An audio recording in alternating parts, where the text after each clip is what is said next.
Maman Blanche, feu Maman Blanche, est-ce qu'elle était malheureuse dans son mariage? En tout cas, je ne crois pas, parce que cette personne que vous parlez là, mon fils n'était pas pressé pour se marier. Un jour, je parlais avec lui au téléphone, j'étais aux États-Unis, lui dans son bureau. Je lui ai dit, qu'est-ce que tu attends pour te marier? Et il dit, papa, je lui fais du bruit ce jour-là. Vous connaissez les témoignages qu'il m'a donné? Les jours que tu me faisais de problème là, la personne qui attendait était reçue chez moi, c'était Blanche qui était dehors. Et il a aimé sa femme. Et cette femme, c'est un ange qui est parti. Ah, ce qu'elle disait, ce qu'elle montrait là, c'est ce qu'elle était. Ce qu'elle disait qu'elle vient pour servir son mari là, c'est ce qu'elle a fait dans la vie. Alors, dans le foyer, les petites choses ne manquent pas. Quelqu'un veut dire, ah, moi je vais partir, ah, ouais, tu vas comme là, tout ça. Mais les gens ne peuvent pas extrapoler des choses comme ça, comme si jamais de problème. Parce que mon fils, il tenait à sa femme. Parce que lui, il attaquait tout le monde, en désordre. Donc, ça, il est reposé sur ça. Très sûr. Soigner sa femme, soigner son mariage. Alors aujourd'hui, les gens cherchent, non. Et vous savez, moi, je suis de la même région que Blanche. Chez nous, là, quand quelqu'un meurt, c'est l'autre qui l'a tué. Ah, ça fait des pommes. C'est toujours comme ça, toujours été comme ça, chez les Baloum. D'accord. Oui, chez les Baloum. Quand quelqu'un meurt, c'est l'autre qui l'a tué, c'est l'autre coupable. Vous pouvez monter, descendre. On vous tape, on déshabille. C'est une mentalité, comme une culture chez les Baloum. Ça existe comme ça. Mais vous savez, vous, de quoi elle est morte? Bon, moi, j'ai dit ceci. J'ai dit ce que je sais et ce qui est vrai.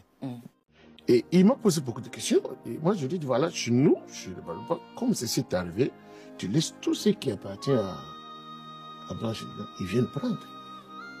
Il m'a posé des questions, j'ai dit, ils prennent. Tu n'es pas embrouillé pour ça. Mais on ne va pas prendre ce que Blanche même pouvait laisser pour ses enfants. Il a dit, papa, mais ça, Blanche a des enfants, laissez quand même pour ses enfants. Oui. Mais des choses chères, des choses qu'elle a amassées. Si tu entends mon fils parler, papa, la vie, pas acheter des choses chères comme ça. Quand j'ai vu Blanche partir, laisser toutes ces choses, ils ont pris. Mais ils cherchent, on me dit, non, il est un homme riche, on n'a pas encore rien vu, il faut maintenant accuser, il faut qu'il donne, il faut qu'il paye. Bon.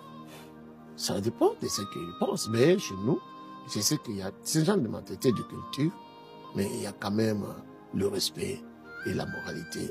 On peut insulter l'homme de Dieu, gloire à Dieu, et ce n'est pas la première fois qu'on insulte.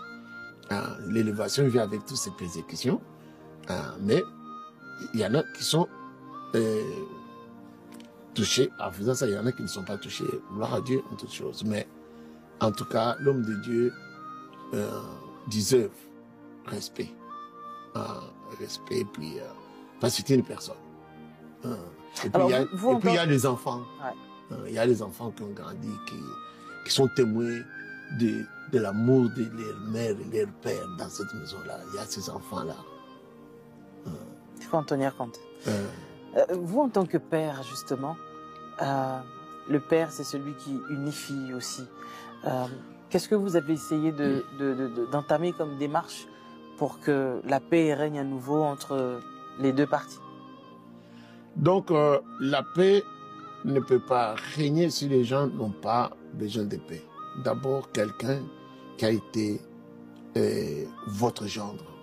Vous ne pouvez pas tout d'un coup les changer à un ennemi. Ça n'existe pas. Ça n'existe pas. Deux moments comme ça, un ennemi. Chez nous, on dit c'est-à-dire que s'il n'y a plus de mariage, c'est pas qu'on ne peut plus rester amis. On doit continuer à se respecter, on doit continuer à entretenir des relations. Il y en a plein de familles qui sont restées en relation comme si le mariage était encore là. Ce sont des bonnes choses que nous souhaitons, que ça puisse arriver, qu'on puisse continuer à s'entraider, à se voir, à souhaiter aussi la croissance des enfants. On a beaucoup prié. Et puis, il vit jusqu'à aujourd'hui là dans sa maison de calvaire. Parce que quand il est là, les petits enfants, les derniers là, ils ne dorment pas si son père n'est pas là. Son père doit courir. L'autre fille que tu vois là, il a mis même des fleurs là, sa main s'assied. Il a dit, personne ne s'assoit ici. Lui vit avec ses souvenirs. Enlevons d'abord ses souvenirs là. Lui, vous imaginez, les gens ne savent pas ce que c'est un veuf ou une veuve. La solitude, et personne qui est à côté de vous ne plus. Et la solitude tue. Ça ne vaut pas la peine de dire que nous avons vu des pasteurs. Parce qu'on n'a pas voulu qu'ils se marient. Ils ont suivi leurs femmes, les épouses. La solitude tue, surtout quelqu'un est parti. Mais vous sentez vous-même que vous pouvez aussi les suivre. Est-ce qu'on doit perdre 2 personnes à la fois? En fait, pour eux, ils ne sont pas en contre que le pasteur se marie, mais il fallait attendre 2 ans, 3 ans, 4 ans. Bon, c'était un homme, c'était d'abord un figure public. Et pendant que je vous parle, il y a même des gens qui ont quitté Europe, Canada, qui sont venus s'asseoir dans l'église pour qu'ils les épousent. Ah ouais? Ah oui. Des gens riches. Combien de gens viennent avec des visions? Est-ce qu'on ne peut pas avoir pitié de protéger l'apôtre de Dieu? On doit prolonger des périodes de tentation comme ça. Ou de souffrance, de solitude. Parce que quand on mène un deuil, on continue à souffrir, à pleurer, non? Ah, il faut qu'on prolonge ça encore pour quelqu'un qui est sur place dans le ministère plein. Qu'est-ce qu'il va transmettre aux gens? Des regrets, des pleurs. Donc ça n'a rien à voir en fait avec le respect qu'on peut avoir à l'égard de la personne avec qui on a vécu. Je ne sais pas ce que vous voulez dire par le respect. Donc par rapport à tout ce qui s'est passé, les gens pour eux ils estiment que le respect, selon eux, aurait été quand même d'attendre peut-être 2 ans, 3 ans avant de se remarier à nouveau, parce que pour eux, ils ont l'impression qu'une personne que tu as aimée en 18 ans, tu ne peux pas l'oublier en 1 année, en fait. Peut-être ils ont raison, mais dans la réalité des choses, 2 mois, c'est aussi un respect. 3 mois, c'est un respect. 6 mois, c'est un respect. Parce qu'on a vu des gens, comme on vient de parler, l'apôtre Luton, par exemple, dans l'Angola. Il est parti, là, sur sa femme. 1 année, c'est quand même dur pour la personne. Parce qu'il n'y a personne à côté de lui pour l'aider. Il n'y a personne pour même lui faire oublier un peu les douleurs. 1 année, c'est quand même. Et puis, il faut regarder aussi l'âge de quelqu'un. Si vous êtes encore jeune, vous pouvez rester 5 ans. Mais si vous avez déjà la moitié du siècle, vous faites encore 5 ans. Donc, peut-être la vie est partie. Alors, beaucoup de personnes disent que les hommes de Dieu aujourd'hui prêchent des choses que eux-mêmes n'arrivent pas à faire. Il y a plusieurs extraits qui véhiculent sur la toile disant que, comme le pasteur donnait l'exemple, que lui, il a attendu 5 ans de fiançailles. Bon, vous venez de répondre à la question, c'est-à-dire, aujourd'hui, il a 50 ans, s'il doit attendre 5 ans, ça lui fait 55 ans. Il parlait de prendre le temps dans les fiançailles pour connaître l'autre. Alors, ces gens se demandent quel est ce temps que lui, il a pris pour connaître justement Dame Aïcha, qui est devenue aujourd'hui Madame. Vous savez, vous, de quoi elle est morte? Bon, moi, j'ai dit ceci. J'ai dit ce que je sais et ce qui est vrai. Et l'apôtre, j'ai parlé avec lui, il était en mission. Puis tout d'un coup, il est revenu. Et après, il m'a envoyé un message par un de ses fils.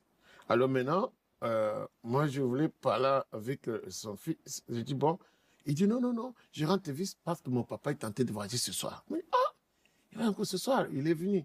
Sinon, il est temps de voir ça. Alors, je voulais l'appeler pour dire que, bon, écoutez, il faut prendre le temps de te reposer aussi un peu.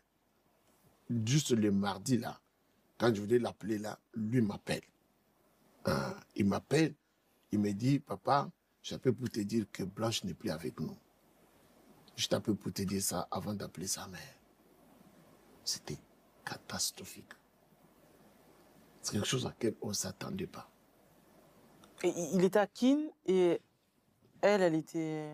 Elle était partie en Turquie mais et lui l'a suivi. D'accord. Quand il a suivi, elle était déjà morte ou bien elle était encore en vie? Non, là, moi, je sais seulement que quand l'homme qui m'a envoyé est venu, il m'a dit que son père va agir ce soir-là. Okay. Maintenant, le mardi, quand je voulais causer avec lui, à partir des TQ, et que lui m'appelait très tôt matin, et je voulais lui dire, il dit, papa, je t'appelle pour te dire que Blanche n'est plus avec nous. Moi, j'ai dit ceci. J'ai dit ce que je sais et ce qui est vrai. Et l'apôtre, j'ai parlé avec lui, il était en mission. Puis tout d'un coup, il est revenu. Et après, il m'a envoyé un message par un de ses fils. Alors maintenant, moi, je voulais parler avec son fils. J'ai dit, bon, il dit, non, non, non, je rentre vite parce que mon papa est tenté de voyager ce soir. Mais il va encore ce soir, il est venu. Je dis, non, il est temps de voyager ce soir. Alors je voulais l'appeler pour dire que, bon, écoutez, il faut prendre le temps de te reposer aussi un peu. Juste le mardi, là, quand je voulais l'appeler, là, lui m'appelle. Il m'appelle, il me dit, papa, j'appelle pour te dire que Blanche n'est plus avec nous. Je t'appelle pour te dire ça avant d'appeler sa mère. C'était catastrophique. C'est quelque chose à laquelle on ne s'attendait pas. Et il était à Kin et elle était... Elle était partie en Turquie, mais et lui l'a suivi. D'accord. Quand il a suivi, elle était déjà morte ou bien elle était encore en vie? Non, là, moi je sais seulement que quand l'homme qui m'a envoyé est venu, il m'a dit que son père va agir ce soir-là. Okay. Maintenant, le mardi, quand je voulais causer avec lui, à partir des TQ, et que lui m'appelait très tôt matin, et je voulais lui dire, il dit, papa, je t'appelle pour te dire que Blanche n'est plus avec nous. Et c'était si quelqu'un d'autre m'avait dit, peut-être, je ne l'aurais pas cru, mais lui-même m'a dit ça. Je dis, non, ça c'est grave. Très jeune femme comme ça, avec tout l'espoir. Et puis maintenant, la peur nous envahit. Ça, c'est le ministère et la vie de mon fils, de l'apôtre qui sont menacés.